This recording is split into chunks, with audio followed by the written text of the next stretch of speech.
What does it take to be a modern consultant? For many years, people have had this idea in their head, a suit, an office, and a never-ending flight schedule. And you were taught that respect came from hierarchy and that you were actually more safe inside the company rather than becoming one. And for a while, that was true, until it wasn't and the world changed. Technology comes along, changes the way things are done, and geography becomes irrelevant. Suddenly, your expertise becomes quite visible. And for those people who've spent decades really taking the time to understand how things really work, they realise that their experience is far more valuable than the system that they were serving. And that's when consulting really started to shift. It was an understanding that you no longer had to fit in. In fact, it was better to stand out for the right reasons. And you didn't need the corner office, and you didn't need to be on a plane every day. In fact, you didn't need to have client appointments with the client physically. You could actually choose to do it virtually. And that's the key. So the modern consultant really now selects what they want in their world. And so the modern consultant gets to choose.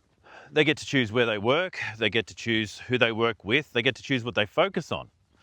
Because choice is the modern consultant's currency. And the challenge with choice is a responsibility, because when the world becomes optional, right, it's up to you to decide what you want and who you want to be.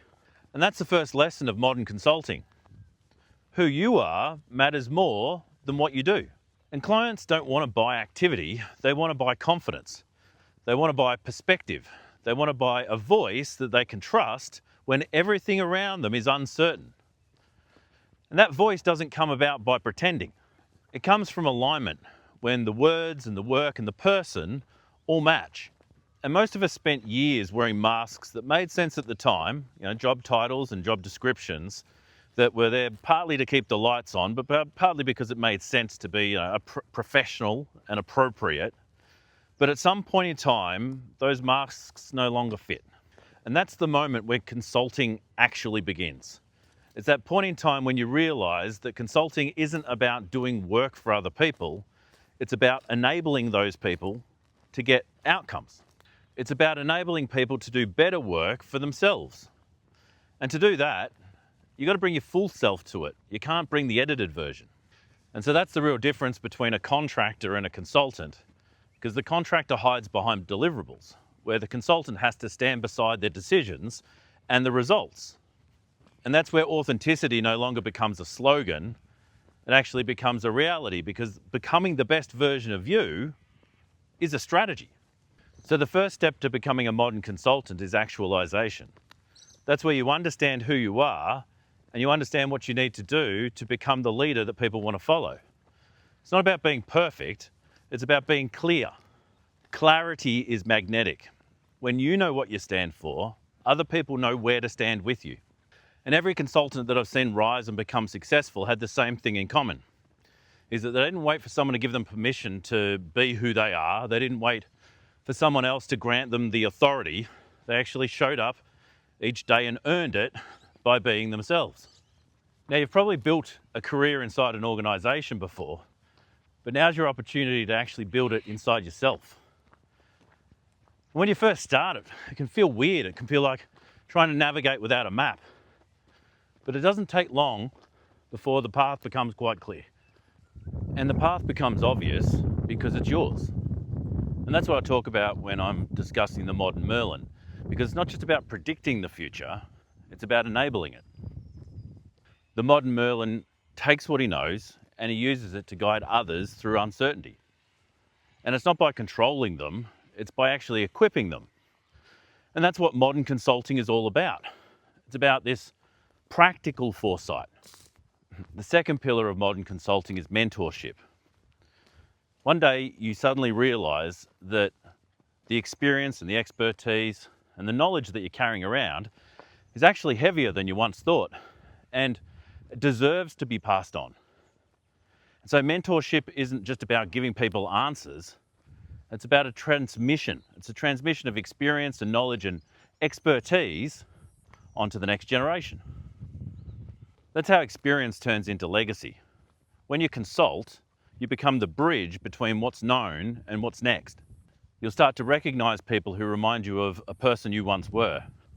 And they're ambitious but unfocused, smart but stuck. And you'll start to see in them what someone once saw in you. And that's when the work really becomes meaningful. You're no longer just solving problems, you're actually shaping capabilities. You're giving someone the confidence to trust in their own judgment. And that's rare. Because most workplaces train obedience rather than judgment. Consulting reverses that. It rewards independent thought. Consulting is one of the few places left where curiosity still pays. Now, the third pillar is prosperity. And that's where a lot of people hesitate because they've got this belief that money and meaning somehow don't go together. But consulting is the evidence that they do. When you start charging for outcomes rather than hours, you start selling transformation. You stop selling time because clients don't care how long things take. They care that they work. And they care that it saves them years of mistakes because that's what they're paying for, your years. Your years to identify patterns and problems and obstacles and make sure they avoid all that because you've already lived it. And that's why modern consulting can be profitable and noble at the same time. Because people are paying you for your efficiency, not your exhaustion. And when you structure it right, it gives you space. Space to think, the space to travel, a space to breathe and actually rest. The space to do good work and to really create something. And that's at the heart of prosperity. It's not about accumulating more. It's not about more. But at the same time, you've got more than enough. You've got enough to do the things you want to do. You've got enough to look after your family. You've got enough to be able to say no, and actually enough to build a next season of your professional life on your terms. And that allows you to live a life that you really enjoy. And so how do you start? Well, it's not by quitting everything. It's actually about starting where you are, but also starting to notice. Starting to notice what people ask for. Where are they asking for your advice? Where are they asking for your perspective and your guidance? These are the raw materials of consulting. And when you notice it, test it. And that's just by having a simple conversation. Offer to help someone go from where they are to where they want to be. See what happens. Because the reality is, that's how every consulting business starts. It's not with a business plan, it's with a conversation. And you don't need anyone to give you permission, you need momentum. And you get that momentum one conversation at a time, helping one person move from where they are to where they want to be, one at a time. And then you've started something. You've actually started a consulting business that then you can steer, then you can grow, then you can actually take to a whole nother level. And so if you're standing at that crossroad and having a look and going, what does the next season of my professional life look like? Well, maybe this is your opportunity. Maybe this is your opportunity to actually work with people you respect, working on outcomes that matter.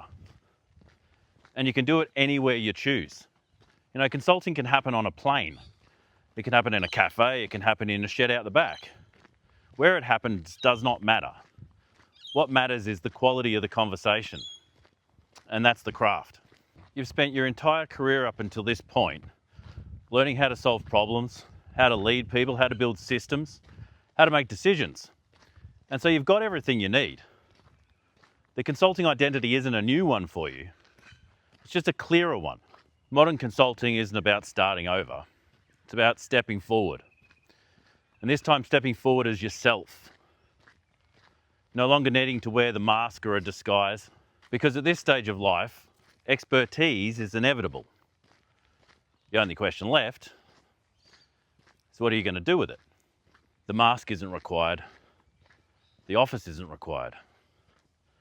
The suit's not even required. Only you and the decision to begin.